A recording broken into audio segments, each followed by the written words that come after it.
Matsiaro manana andraikitra eo anatrehan'ny fahasimban'ny foto-drafitrasa eny anivon'ny lalam-pirenena eny amin'izao fotoana izao ny ministeran'ny asa vaventy sy ny famantarana ny toetr'andro amin'ny famerenana ny laoniny izany foto-drafitrasa izany araka izany mandray ny andraikitra tandrefazina avy eo anivony ity ministera ity. Anisan'ny manimba ny lalana ny fivezivezen'ireo fiara izay mihoatry ny lanja tokony ho izy eny amin'ireny lalam-pirenena ireny.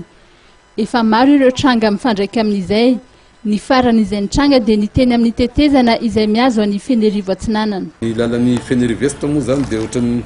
lasa mahazatra toujours surcharge.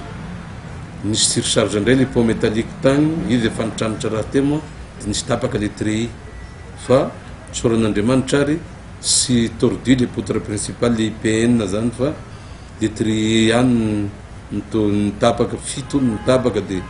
nandray andraikitra zany ny directeur ny tamatavy ny directeur ny travaux publics hoe sy mahazo mipasse ny camion fa ny taxi brousse dia zakan'le tetezana sara ihany zay nahatonga ny vidina gasoil lafo be au bout d'une semaine dia 25 000 sady gasoil agny Fenerivo Est amin'izao fotoana izao ka efa tagny RSG miaraka amin'ny directeur ny DG sady nanao réception ireny 5 zareo mifavitany ireny 5 niengagé ny dia efa niengagé entreprise zareo fa amin'ny lasinainy le 24 zany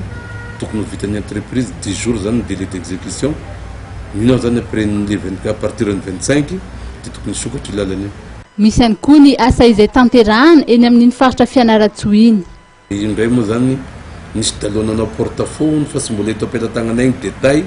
dia tonga dia nandray andraikitra amin'ny ma travaux d'urgence anazy ny ao Fianarasoa dia fa misy bilina miasa ao ny fandroany ariva angamba dia sokatra zany le déviation fa ny fanaovana an'le dalo moa zany tsy maintsy atao définitif indray mba ilana an'le dalo métallique lasa filia ao amintsika définitif varotan'by ity dia leo tao tonga dia atao béton armé dia lasa mipetraka ao dia ny passation de marché ny io aby moa zany